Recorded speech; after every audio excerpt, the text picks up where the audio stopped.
আমরা এইখানে নিয়ে নিয়েছি পেঁয়াজের টুকরো, ক্যাপসিকামের টুকরো, আদা, রসুন, কাঁচা লঙ্কার টুকরো।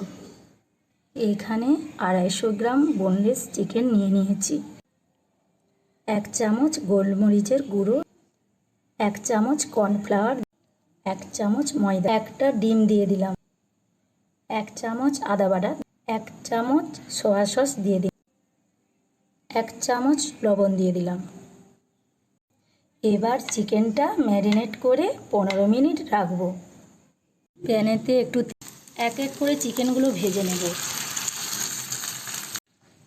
একটা বাটিতে কিছুটা জল নিয়ে নিলাম, তাতে 1 চামচ কর্নফ্লাওয়ার, 1 চামচ সয়া সস, 1 চামচ টমেটো সস নিয়ে নিলাম। প্যানেতে একটু তেল নিয়ে নিলাম। এক এক করে চিকেনগুলো ভেজে নেব। এবারে চিকেনগুলো উল্টে পাল্টে ভেজে নেব। এখানে সর্ষের তেল নিয়ে নিয়েছি। গরম হয়ে যাওয়ার পর আমি রসুন কুচিটা দিয়ে দিলাম। রসুনগুলো ভাজা হয়ে যাওয়ার পর পেঁয়াজ কুচি, কেটে রাখা ক্যাপসিকাম, কাঁচা লঙ্কা দিয়ে দিলাম।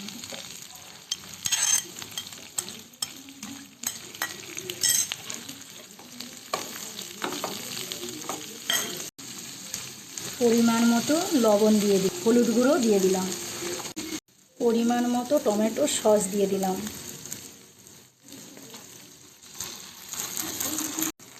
1 চামচ সয়া সস দিয়ে দিলাম,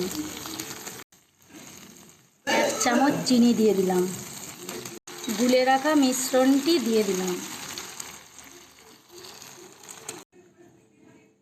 ভেজে রাখা চিকেনগুলো দিয়ে দিলাম।